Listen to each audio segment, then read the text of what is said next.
पदार्थ मिले तो उनको रखो, सुख मिले तो उनको रखो, केवल इतना ही प्रयत्न करने का यत्न करो कि धीरे धीरे उनकी स्पृहा कम होती जाए। आज प्रारब्ध की कृपा से और आपके पुरुषार्थ के फल से यदि कुछ मिल गया तो ठीक है, उसे आप रखें, लेकिन भगवान आदि शंकराचार्य कहते हैं कि उसका उपभोग करते करते अपने मन को तात्विक दृष्टि से उसकी कितनी सीमा है इसे देखने का प्रयत्न करें। वो सुख आपको कहां तक ले जा सकता है इसका विवेचन भी आप स्वयं करते रहें, और उसका लाभ ये होगा, सुख तो मिलेगा, बाह्यार्थ पदार्थ भी मिल जाएंगे, लेकिन सुख स्पृहा, जो स्पृहा मानव की है, और संसार में अभिलाषा उसे कह लीजिए या आप उसे इच्छा कह लीजिए। कोई संसार में कोई व्यक्ति ऐसा मिला आपको कि जिसकी संपूर्ण इच्छाएं पूर्ण हो गई? भगवान मनु ने तो बहुत पहले एक बात कही कि संसार में जितनी वस्तुएं किसी एक व्यक्ति को आप दे दीजिए, जितना धन है, जितना धान्य है, जितने पशु हैं, वो सब कुछ दे डाले तो भी एक व्यक्ति के लिए वह पर्याप्त नहीं होगी। इसलिए इति मत्वा शमं व्रजेत यत् पृथिव्याम व्रीहि यवम हिरण्यम पशवः स्त्रियः। यही सब वस्तुएं जो हमें आपके भीतर इच्छाएं जगाती हैं। यत् पृथिव्याम व्रीहि, संसार में जितने अनाज हैं, यवम, जितने और धान्य हैं, यत् पृथिव्याम व्रीहि यवम हिरण्यम, जितनी धातुएं हैं, पशवः, उस समय पशु में हाथी बहुत मूल्यवान माना जाता था। अगर आज कभी ये श्लोक मनु महाराज को लिखना पड़ता तो निश्चित रूप से इसमें वो हेलीकॉप्टर, विमान और कार का प्रयोग करते, क्योंकि वो अब ज्यादा मूल्यवान हो गए।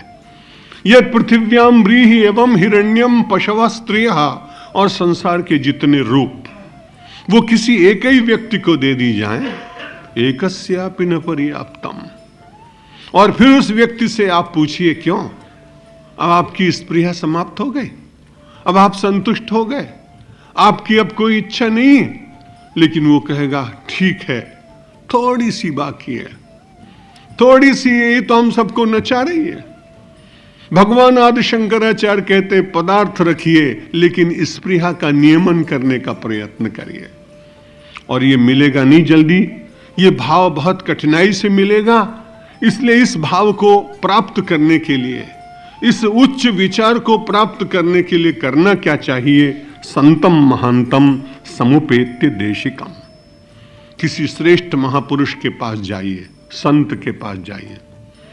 यहां महंत शब्द का प्रयोग किया गया, आजकल के महंतों के प्रति नहीं, उनके पास जाना ठीक नहीं रहेगा, क्योंकि महंत का अर्थ है जिसके पास सोना हो, जिसके पास अखाड़ा हो, जिसके पास 10, 20, 50 मल्ल युद्ध करने वाले हों, जिसके पास बड़ी संपत्ति हो, जो बहुत बड़ी जमीन का मालिक हो। आज की व्याख्या में तो महंत वही होने लगा। लेकिन भगवान आदि शंकराचार्य कहते नहीं, यदि पदार्थों की दृष्टि से आप महंत की खोज करेंगे तो संभवतः आप उससे ज्यादा श्रेष्ठ निकल जाए, तो आपको उसके पास जाने की क्या आवश्यकता है। इसलिए संतम शब्द का प्रयोग किया कि पहले संत हो और फिर महंत हो। महंत का अर्थ शुद्ध अंतःकरण वाला, जिसका अंतःकरण महान है, सबके भीतर अपने ही स्वरूप का दर्शन करने की इच्छा है, ये भगवान दिखाई पड़ता है। तुकाराम जैसे महापुरुष श्वान को भी रोटी खिलाने के लिए दौड़ रहे हैं। हमसे तो नहीं हो पाएगा, युग बदल गया है, और ऐसा लगता है कि उस समय श्वानों की संख्या भी कम रही होगी, इसलिए उनको तृप्त किया जा सकता होगा।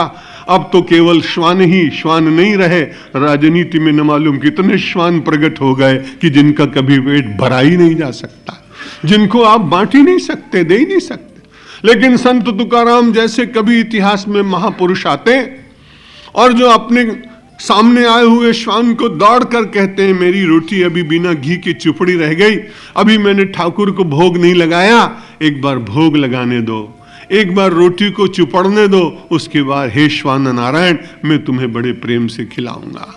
यो माम पश्यति सर्वत्र, शायद ऐसे ही महापुरुषों के लिए कहा गया, यो माम पश्यति सर्वत्र, जो मुझे सब जगह देखता है,